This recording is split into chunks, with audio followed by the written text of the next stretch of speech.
staggering. How can people live in darkness? Good heavens, we're in the 21st century. You can put a man on the moon. Don't tell me that there isn't the physical possibility of producing electricity in Pakistan. I do not believe it. I do not believe it. And the question has to be asked, who's responsible for these cuts? This cannot be permitted. As far as the debt is concerned, 50% of the wealth of Pakistan goes to pay off international bankers. I think that is unacceptable. And it cannot continue for it can. How can it continue? I mean, the people cannot live. I see what's happening now, tragic events on the streets of Islamabad, even in Faisalabad. Also, there are protests. It is clear. The voice of the people is coming across loud and clear. We cannot live on the basis of this kind of thing. And therefore, this must change. Yeah, this must change. This must change. Aaron, overall in the world, if we see, there are no left-wing or strong parties anywhere in the world. Though they talk about them, even in the United States of America, they are talking about a Labour Party, but still it is non-existent. Yeah. And the traditional left-wingers are like George Papandreou, you know what he's doing. So yes. Don't you think there is a crisis of leadership for the left-wing movements? I think there's a very serious crisis of the leadership of the Labour movement. As a matter of fact, as early as 1938, you know, the great Russian revolutionary Leon Trotsky said that you could reduce the crisis of the human race to the crisis of leadership of the workers' organizations. I think that's an accurate assessment. Let me put it this way.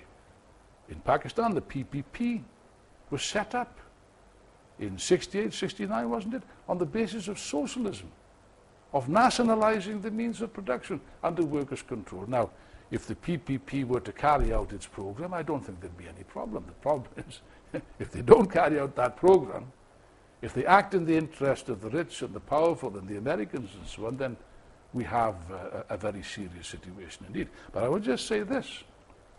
The people have an enormous power in their hands. And if you think about it, the power of the working class is quite considerable. That was seen in Pakistan in 68, 69. And we can sum it up very simply. In all countries, in Pakistan, in Britain, in Greece, not a wheel turns, not a light bulb shines, that's perhaps an unfortunate statement to make in Pakistan, not a telephone rings without the permission of the working class. Now, I believe that if governments and parties do not act in the interest of the people will take action into their own hands, as they did in 68, 69, to ensure that their interests are, in fact, carried out, one way or the other. And therefore, if there isn't the correct movement from the top, there will inevitably be a movement from below, of the masses, of the millions, who feel that they're not being represented, that their will is not being carried out, to ensure that action is taken on their behalf. Frankly, they don't have any other alternative. Well, Alan, as you said that they will put all the burden on the masses and, you know, to save their own class. What would happen ultimately? How can they do this and keep on doing that? Because now, as I mentioned yesterday in my program, 12 rupees and 54 cents are being charged for 1 unit of electricity, which is too much in Pakistan. And they have to continue this because otherwise they cannot make their payments. So how long they can do this? And don't you think there would be movements like bushfire in Greece and Pakistan and Bangladesh, maybe everywhere? Well, I believe that the present crisis of capitalism, because that's what we're talking about, it's a crisis of a system. It's not a small thing that will pass. You make a few minor adjustments, you know. A Spanish socialist once said in the 1930s, Largo Caballero, he once said, you cannot cure cancer with an aspirin. And what we have here is a cancer. What we have here is a system that not just does it not work, it does not allow the people to live. This system must cease to exist in order that the people of Pakistan can have a life, can have light, can have food on the table. Roti kapra al makan. There's a direct contradiction here. And therefore, not what they were saying 20 years ago, they said that the socialism is finished, it's all finished. That's not the case.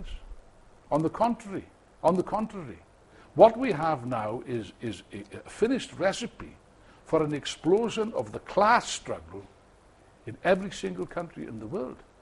And sooner or later, yes, the question will be posed point blank of a fundamental change. I mean, it is not possible for people to exist without food, without shelter, without electricity. These are basic human rights. And therefore, people will take action, I'm convinced of this, in order to ensure that the correct policies are carried out. What are the correct policies? Well, the only correct action in a country like Pakistan, in my opinion, with all modesty, would be to repudiate the foreign debt. Why should the people of Pakistan continue to pay these bloodsuckers billions and billions of rupees every year when the people don't have enough to eat? This must go. As far as the electricity is concerned, well, if they're not able to do the job, then they should be taken over. They should be nationalized without compensation, and then you could have some kind of a rational plan. The banks also ought to be nationalized. And in that way, you could mobilize the huge productive potential of Pakistan for the benefit of the majority, the productive majority, and not a small minority of wealthy parasites, whether they're in Islamabad or whether they're in Washington. That's not our concern.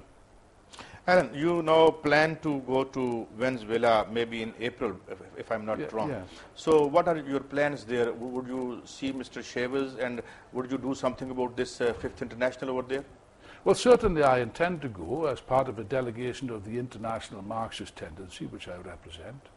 I hope there'll be people also from Pakistan present in Caracas for the launching of the Fifth International, and certainly if I have an opportunity to speak to President Chavez, which I think may well be the case, then certainly I will express my wholehearted support for this venture, because we need a fundamental change. We need a socialist revolution on a world scale in order to prevent the catastrophe which is being prepared for the human race under this bankrupt, this corrupt, this degenerate system of capitalism.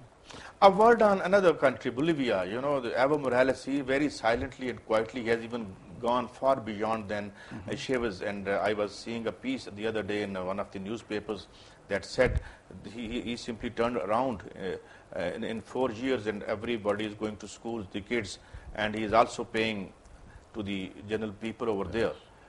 That's also a good example. How would you comment on that? Well, there are many good examples which Pakistan should, in my opinion, take note of countries such as Venezuela, such as Bolivia, that have taken action against foreign imperialism, against the big foreign companies which have been draining the lifeblood out of these countries for generations.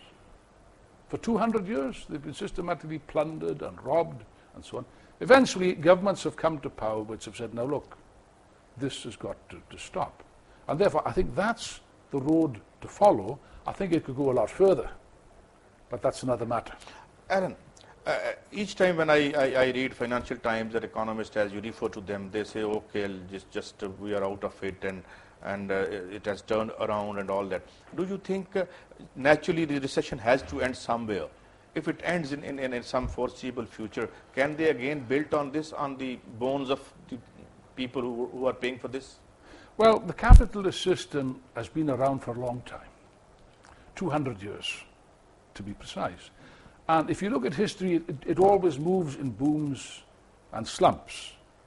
And the capitalist system, the short answer to your question is yes, the capitalist system can always recover even from the deepest crisis. That is true.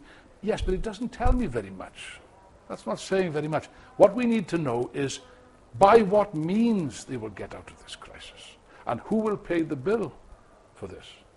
Now, so far, they've avoided a deep crisis by the method which I've explained, by pouring in billions and billions into the pockets of the bankers who are partly responsible for this crisis to begin with. So that's a very strange logic to start with. The question arises, however, is who's going to pay the bills? Now, if you say the workers and peasants and the poor people must pay the bills as they're being required to do in Pakistan, apart from the social injustice, this also will threaten any economic recovery. Because you're cutting into demand, you're cutting into the market. Now, demand... It will further lead to a bigger crisis. Oh, absolutely. At a certain stage, it must. Thank you. It was a very interesting discussion, but, you know, Yes, indeed. It's time now, time is and thank against you very much for your time. ناظرین ہم نے بات کی معروف دانشور Alan woods, اور میں مختصراً یہی کہوں گا کہ ایک خاص نقطہ نظر ہے، اور دنیا بھی دشت امکان ہے، اور دنیا ایک بڑے ہی گہرے اور بھیانک بحران سے گزر رہی ہے. ظاہر ہے یہ اپنا راستہ تلاش کرے گی. ایک راستہ یہ ہے جو یہ ایلن ووڈس سمجھتے ہیں کہ اس کے ذریعے ہم نکل سکتے ہیں ان تکالیف اور ان عذابوں سے. لیکن بہرحال یہ ایک الٹرنیٹیو پہ بات کرنا ضروری اس لیے ہے کہ انسانیت کو آج الٹرنیٹیوز یا متبادل تلاش کرنے پڑ رہے ہیں، اور یہ بھی طے ہے جس طرح ہم دیکھ رہے ہیں کہ جو کچھ ہو رہا ہے دنیا میں، اس طرح یہی لگتا ہے کہ یہ درست نہیں ہے، اور کوئی اور متبادل طریقے بھی ہوں گے انسان کی زندگی کو آسان بنانے کے. بہت شکریہ. ہمارا وقت ختم ہو رہا ہے. آپ سعید قاضی اور آج پاکستان کی ٹیم کو اجازت دیجیے. کل پھر ملیں گے. اللہ حافظ.